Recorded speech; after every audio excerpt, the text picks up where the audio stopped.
Mokgatlo wa Key Affected Populations of Alliance of Lesotho, KAPAL, o bile le kopano moo ba neng ba kwetlisa baqolotsi ba ditaba ka ditaba tsa batho ba hwebang ka mmele le mabitso a nepahetseng ha ho buuwa ka bona.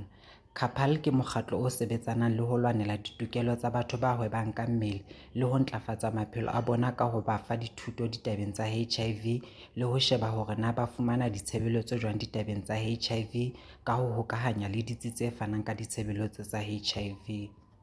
Lebitso la ka ke Lepheya Moswane, ke sebetsa mokgatlo wa Key Affected Populations Alliance of Lesotho, e leng KAPAL ka bokgutshwane. Ke mokgatlo ona o boetse hape o sebetsana le taba ya ho bona hore melao e kgahlanong le ditaba tsa ho hweba ka thobalano e a tloswa, e leng mane mo re reng repealing the laws that are against sex work. Sepheo sa ho tlosa melao e jwalo ke hobane ho hlokomeleng ho na le batho ba hlekefetsang di-sex worker e ka ba ka ho ba beta kapo ka ho se bakale ditshebeletso tseo ba di kopileng. E nngwe e ba boemong boo maponesa a tshwarang di-sex worker fela ba sa ba hlahise ka kgotla.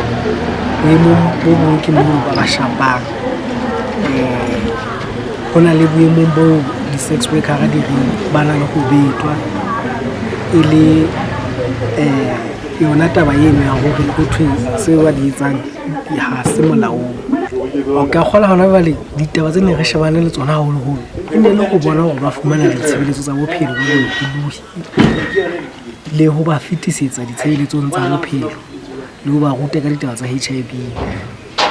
E nngwe re se re entse ke ho ya metseng mane moo re etsang dipitso moo re ntse re tswela pele ho etsa jwalo, ruta batho ka ditaba tsa di-sex worker le ditaba tsa HIV, haholoholo ditabeng tsa di-sex worker.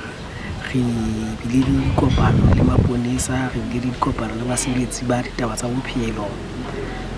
Ho sane ho tla ba le kopano le mekgatlo e ikemetseng le mekgatlo ya matjhaba, e leng hore re leka ho itlhahisa mafapheng a fapaneng a setjhaba ka ditaba tsa di-sex worker, diqholotso tse ba kopaneng le tsona le bohlokwa ba ho tlosa melao e kgahlanong le ditaba tsa sex work.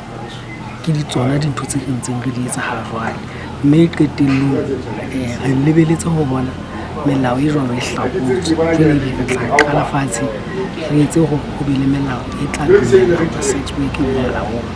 Ebe jwale ho tla ba le melao le melawana e tla tsamaisa kgwebo e jwalo e le ho fokotsa ditlhekefetso tse bang teng, dipolao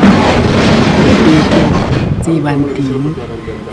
Ha re tla ditabeng tsa HIV re se re hlalositse hore ha ba fumane ditshebeletso tsa HIV ka bolokolohi jwalo ka motho e mong le mong, ka lebaka la yona ntho eno ya sekgobo le kgethollo le taba ya hore e se ntho e molaong. Ho bolela hore mo molaong bohle ba iketsetsa ka tsela e ba ratang.